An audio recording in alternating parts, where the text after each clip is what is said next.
Ալավերդու համար 1 բնակչագործման տեղամասն սպասարկում է քաղաքի 100 շենքերի, որոնց բնակիչները բնակչագործման տեղամասին պարտք են ընդհանուր հաշվով 48 միլիոն 635 հազար դրամ։ Վարձավճարները չվճարելը բնակիչների համար սկզբունքի հարց է դարձել։ Վճարումների հարցում թերանում են հիմնականում ունևոր ընտանիքները, նշում է համար 1 բնակչագործման տեղամասի հաշվապահ Գոհար Սոխակյանը։ Ասենք թոշակառումները գնում են պոստայից, մեր հավաքագրողները շատ գեղեցիկ 200 դրամ, 300 դրամ հավաքած բերում են, որ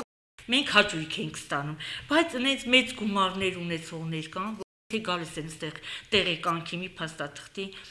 մենք իրանց առաջահերթին նայում եմ իրանց սպասարկման վարձի պարտքը, մեծ գումարներ, բայց չեն կարողանում վերցնել, չեն տալի։ Ըստ Գոհար Սոխակյանի, չնայած դրան տեղամասի աշխատակիցները բնակիչների կողմից յուրաքանչյուր կանչի արագ արձագանքում ու վերացնում են ցանկացած խնդիր։ Աշխատակիցները նշում են, որ երբեմն գումար կարողանում են հավաքագրել, երբ բնակիչները տեղամաս են գալիս տեղեկան կամ այլ փաստաթուղթ ստանալու նպատակով։ Մեր կանչերը լինում են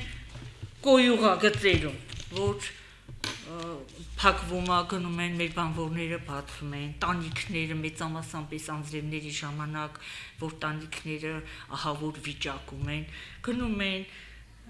ոնց որ կոսմետիկ, ոչ լավ, կոսմետիկ վերանորոգում են, որ ասենք բնակիչը բողոք չունենա։ Գումարների հավաքագրման նպատակով ԲՇՏ-ի աշխատակիցները տարբեր միջոցների են դիմել, անգամ բնակիչների պարտքացուցակները փակցրել են շենքերի շքամուտքերի պատերին, սակայն հավաքագրվող գումարների թիվն այդպես էլ չի ավելացել։ Առավել շատ պարտք ունեցող թաղամասերից է քաղաքի Սայաթնովա թաղամասը 8 միլիոն 436 հազար դրամ։ Զորավար Անդրանիկ, Ջրավազան եւ ելի մի քանի թաղամասերի պարտքացուցակի թվերը հասնում են մինչև 10 միլիոնական դրամի։ 600 հազար դրամ, որ մենք փողա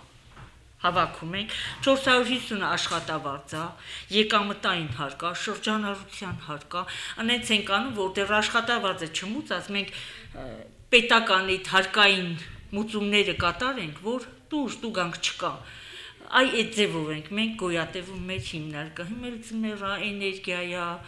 պատճենահանումը, այդ փոքր գումարները լրիվ կուտակվում է եւ արդեն չենք հասցնում։ Եթե մենք այնքան գումար հավաքենք, որ մեր բոլոր այդ ծախսերը կատարվի ու մենք լրացուցիչ գումար ունենանք, կարող ենք գնանք տանիքի համար ինչ-որ մի բան առնենք, այտենց, տանենք մի բնակիչ, ասենք բողոքում է, հնարավորություն չունի, կարանք տանենք, բայց այդ գումարը մենք չենք կարողանում չափը պաշտպանել։ Բնակչության մեծ մասն էլ իրենց դժգոհություններն ունեն ԲՇՏ-ի աշխատակիցներից, հատկապես դժգոհում են պարտք չունեցող քաղաքացիները։ Մարդիկ նշում են, որ վճարումները ճիշտ ժամանակին կատարելու դեպքում էլ շենքում որևէ խնդրի դեպքում ստիպված են լինում շենքի բնակիչներով կրկին գումար հավաքել տեղամասի աշխատակիցներին վճարելու համար։ Իհարկե, վճարները կատարում ենք, մենք պարտք չունենք։ Այս 50 տարվա շենքա Կրիշը փոխելու է, սա ջուրը գալիս է պատոհանով ներսա մտնամ, կրիշը փոխելու է,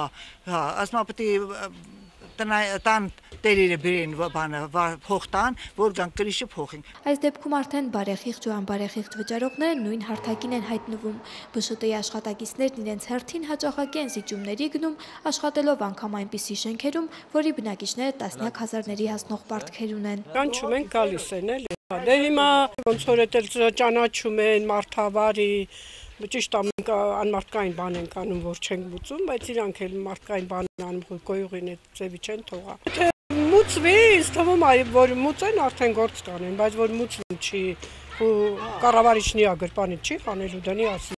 Գալիս եմ կուկրիշ են պատրաստել։ Բնակիչների խոսքով վարձավճարները չվճարելու հիմնական պատճառն այն է, որ պարտավորեցնող լծակները բացակայում են եւ վարձավճարները չվճարող բնակիչները տուժ-տուգանքների չեն ենթարկվում։ Մեր բնակչությանը ես խնդրում եմ, որ իրենց սպասարկման վարձի գումարը սիստեմատիկ վճարեն, որ համ իրանք լավ աշխատեն, համ մենք։ Մանեխ Լոպուզյան, Գևորգ Քոչինյան, Լուրեր։